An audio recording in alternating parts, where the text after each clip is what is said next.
बेटा 11th का सबसे बेसिक चैप्टर स्टार्ट कर रहे हैं बेटा, द लिविंग वर्ल्ड।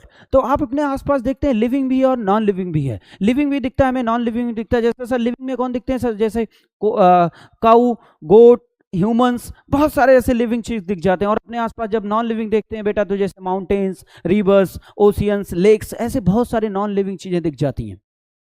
तो यहां से हमारे दिमाग में एक सवाल उठता है सर कि लिविंग क्या है, लिविंग्स क्या है? तो जब कोई भी तुमसे ये सवाल पूछता है, एनसीईआरटी भी सबसे पहला सवाल पूछती है कि व्हाट इज लिविंग, तो सबसे पहला सवाल हमारे दिमाग में ही आता है कि लिविंग वही होंगे जो ग्रोथ कर रहे हैं, लिविंग वो हैं जो रिप्रोडक्शन करें, लिविंग वो हैं जिनके पास कोई भी चीज सेंस करने की क्षमता है।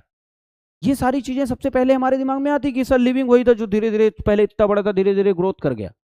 ये सारी बातें हमारे दिमाग में आती है। लेकिन मैं थोड़ा सा एनसीईआरटी के अकॉर्डिंग थोड़ा सा और बेहतर समझने की कोशिश करें कि लिविंग क्या होते हैं। यही 3 फैक्टर्स नहीं होते हैं, इसके अलावा भी बहुत सारे फैक्टर्स होते हैं जो लिविंग को लिविंग बनाते हैं और लिविंग को और लिविंग बनाए रखने में मदद करते हैं। तो सबसे पहले एनसीईआरटी के अकॉर्डिंग अगर हम बात करें तो कहता है when we consider something living, जब हम किसी चीज को लिविंग कंसीडर करते हैं तो हमें कुछ क्राइटेरिया यूज करनी पड़ती है। कुछ क्राइटेरियाज के बिहाफ पे हम लिविंग को लिविंग बोलते हैं। जैसे सर कौन सी क्राइटेरिया? जैसे हम बात करें बेटा ग्रोथ, लिविंग है तो ग्रोथ होगा, और अक्सर यही दिमाग में हमारे आता भी है कि जो लिविंग है उसके पास ग्रोथ है, वो क्या रिप्रोडक्शन करेगा, 1 से 2 हो जाएगा।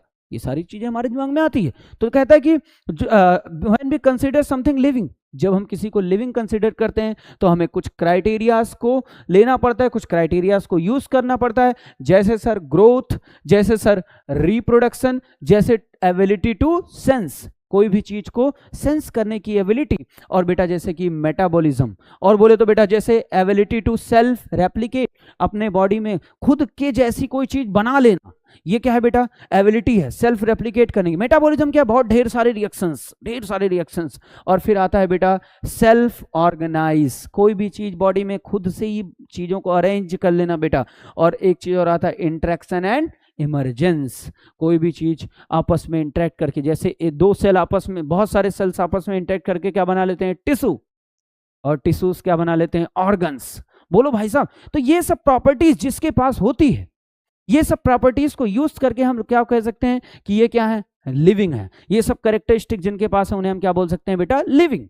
तो अब इन कैरेक्टरिस्टिक्स में से ये जो क्राइटेरियाज हैं, इन क्राइटेरियाज में से कुछ क्राइटेरियाज को हम डिफाइनिंग बोलेंगे और कुछ क्राइटेरियाज को हम नॉन डिफाइनिंग बोलेंगे। डिफाइनिंग और नॉन डिफाइनिंग का मतलब जिसके पास 100%, जो सिर्फ 100% लिविंग में पाए जाए उन्हें डिफाइनिंग, और जो बेटा नॉन लिविंग में बिल्कुल 0% हो उन्हें क्या बोलेंगे? Non defining.